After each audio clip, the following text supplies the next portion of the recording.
This Morgan Rielly situation just got so much worse. Kyle Dubas is honestly facing one of the biggest questions he's ever had to face as an NHL GM. And honestly, this could end up being a lose-lose situation for the Toronto Maple Leafs.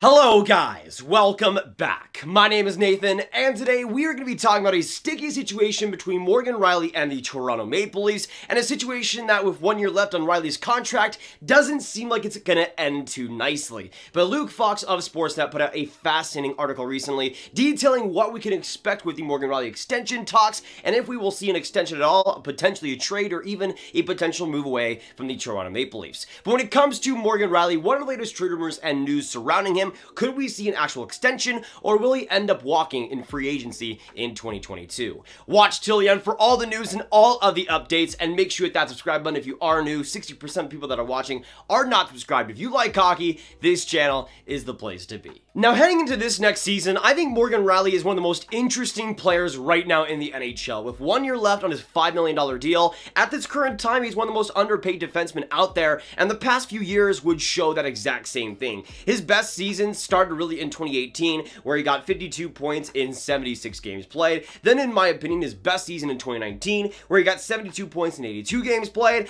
A little bit of a downgrade in 2020, but he still got 27 points in 47 games played. And then this last year, in 55 games, got 5 goals, 30 assists for 35 points. One of the better offensive defensemen out there, and a guy that you can count and bet on, when healthy at least, to get around a 40-point pace and be a great player on the power play for the most part. This last year was a little bit of an anomaly, but for the most part, Morgan Rielly is a super valuable player, and if he does walk to free agency this next year, we'll get a ton of dough on the market. Likely not Dougie Hamilton numbers, but around Torrey Krug, around that $6.5, maybe $7 million cap hit, which obviously, with the Leafs' current situation, they just flat out cannot afford right now. So the Leafs are kind of in a rock and a hard place, and especially Kyle Dubas is in a tight situation, because he knows that this next season, if it doesn't work out for him, his GM job is absolutely toast, and he's in a position where he almost has to win now and also long-term at the same time, and try to navigate all this craziness. And I don't envy that position whatsoever,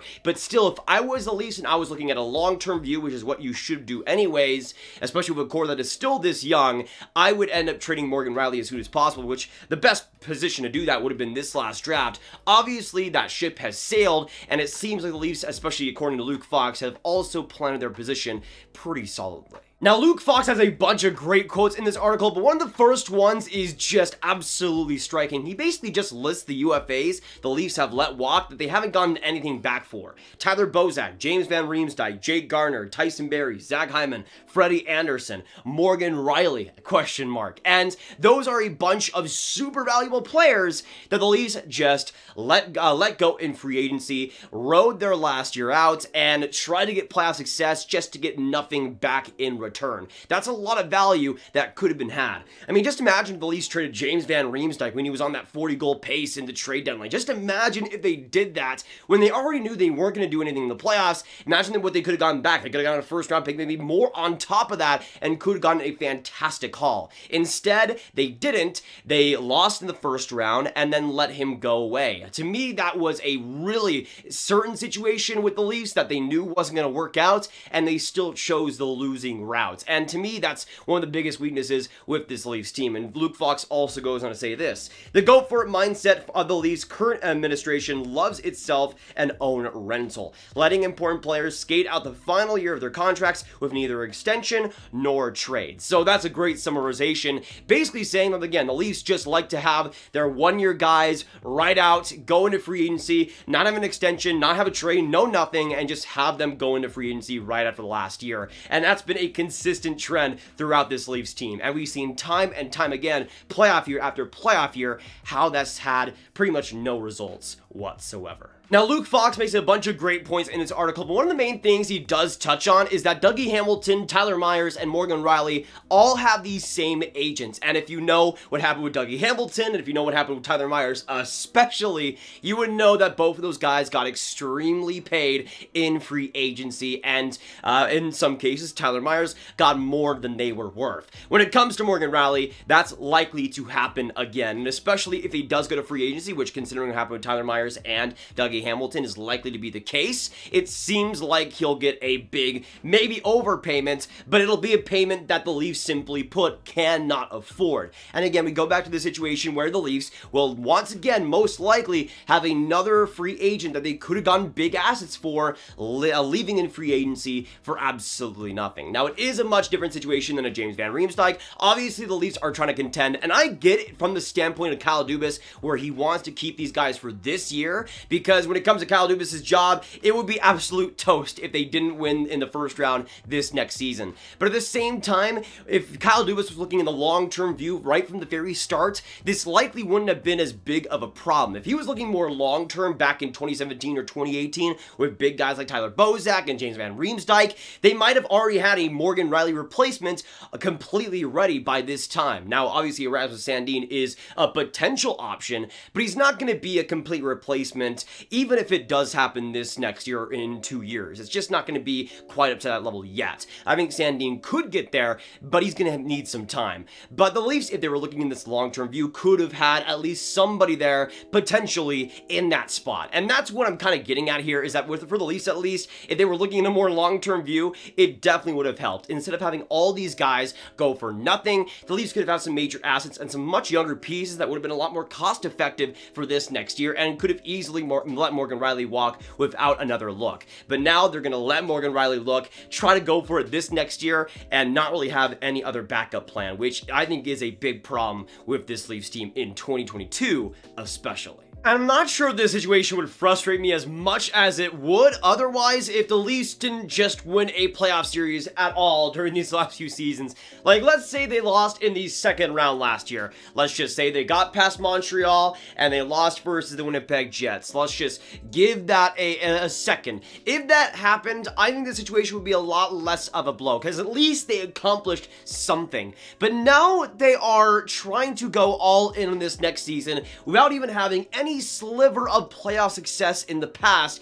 They're trying to go for almost all of it this next year, keeping all the guys, and in my opinion, it's pretty much just the same thing and the same situation that we've had over the past few seasons, where they'll keep a potential free agent, trying to go for it and be much better, and then they just end up losing in the first round again. It's just a consistent cycle that seems like it's never going to end up actually ending. And to me, that's the biggest problem, is that the Leafs' short-sightedness, their short-term view and their short-term goggles have made it so they couldn't contend in the long term. And once that long term starts to finally come, which if you were looking long term in like 2017 would have started to come now, it would have made the team better in the long run, and would have made this young core that should contend for 10 years, maybe even contend for longer. That to me is kind of where the Leafs should have gone for, and it seemed like that short-term view was kind of started to bite them in the butt per se. To me, when it comes to the Leafs though, again, this next year, I'm not really sure how much hope I really have in them actually winning a playoff series with what we've seen so far. And just going for it this year and now making it official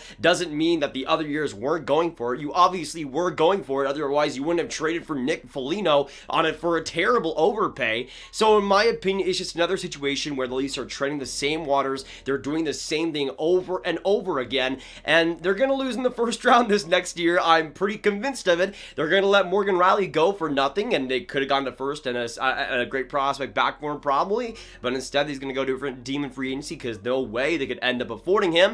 And then they're going to rush Rasmus Sandin into that position in 2022. He's not going to be ready, and the Leafs are going to do this whole situation again. That's how I see it panning out, and Luke Fox also says the same. Unless the Leafs play themselves out of a playoff spot by the deadline, we suspect the whole thing to play out as it did with Hyman. Team loves the player loves the team can no longer afford the player must set up his family with life-changing money. Rasmus Sandin, your time feels near. And that quote is pretty alarming again for the Leafs situation. Again, it seems like they're going to keep Morgan Rielly for this next year, not do anything with him, and likely end up leaving him in free agency. But the thing is, for me as well, I think even if the Leafs were in a playoff spot, I think they might still have a lot of reason to maybe even trade Morgan Rielly even at that point. Again, it's just another situation where you're just not getting anything for big guys, and and I think that is a big just mishandling of the whole situation. I'm mucky on the actual details, but I'm pretty sure St. Louis ended up trading a big player at the trade deadline the year or two after or before they end up winning the Stanley Cup, and it ended up in the long term helping them eventually win that Stanley Cup. And to me, I think that's what the Leafs should end up doing, the same thing too. But again, it's just another situation where I just don't want them to leave another big asset without getting something big back, and to me that would be just a horrible mistake. Though I do hope that for the Leafs that they're going to actually do this and they're going to actually keep him, that they actually do something in the playoffs. But this is Toronto, and that just doesn't happen. But again, going back to Kyle Dubas' mindset here, I can totally get in his current position why he would go for it, trying to make the team as best as possible and trying to win a playoff round. But the thing is, I just see it panning out where they're not going to win a playoff round. Morgan Rielly is going to go to free agency, and he's going to get fired. We're going to see some big changes. That's just how I see it happening. And again, I go back to just 2016, 2017, 2018, going back to even Lou Lamoriello days. If Lou Lamoriello and Kyle Dubas were both looking at a long-term view, this team wouldn't have been in the position they are in. And I think it also does have a lot to do with Lou Lamoriello too, because obviously with his teams, he likes to, at least recently, he likes to look in a lot more of short-term gain for long-term pain, let's say. And he kind of put Kyle Dubas in that same position once Kyle Dubas took over the team, because especially when Kyle Dubas got on, the fire was already kind of under the butts of the Toronto Maple Leafs, and there was already a lot of pressure to start winning. So once Lou Lamoriello left, and he left with a short-term view, Kyle Dubas also was brought in as the GM, also had the same short-term view because he felt like he had to, because he would get fired otherwise, and it just continues this whole cycle where the Leafs just aren't good enough to actually compete and actually win a playoff round. That to me is what I think has happened over these past few years. And just looking at the last quote in his article by Luke Fox, Rasmus Sandin, your time feels near. That to me just speaks so much volumes right now to the Toronto Maple Leafs situation, that they're kind of almost relying on this 21-year-old defenseman to lead the team into this next couple of seasons, be already a top-tier offensive D-man, and to replace Morgan Rielly's presence, which is a huge ask for a defenseman that is that young. To me, it would be an absolute mistake to replace Morgan Rielly with Rasmus Sandin unless his role is supremely diminished, and that to me is another reason and a big kind of summary of what is wrong with Toronto right now. But we'll see what happens this next year. Obviously, it seems like Morgan Rielly will stay with Toronto for the next season, likely walk in free agency. We'll see if the Leafs can win a round. We'll see if they prove me wrong. I would love to be proved wrong, but at the same time, it just seems like this Leafs team is doing the same thing over and over again and expecting different results. It's the definition of insanity for a reason, and I feel like the Leafs are doing the same thing to their fans. They're giving insanity to the front office and everything. It's just a whole mess, and we'll see if they can fix it within the next year. I'm looking at you, Kyle Dubas, because your job, and I know you know it, but your job definitely depends on it. But that'll be it for today, guys. Thank you so much for watching. If you did enjoy, make sure you hit that like button, hit that subscribe button, hit that notification bell if you enjoyed the Trigger Roundup today. Make sure you comment down below. What are your thoughts on the Maple Leafs right now? What are your thoughts on the Morgan Rielly situation? Do you think the Leafs should trade him? Do you think they should let him walk? Do you think they should trade him at the trade deadline? What are you thinking about this whole fiasco? Let me know all your thoughts. Make sure you share this video with your friends. Get it out to any hockey fans you know online, and click this card for all of my Trigger content right on my playlist. My name is Nathan. Have a great day, and I'll see you in the next one. Goodbye.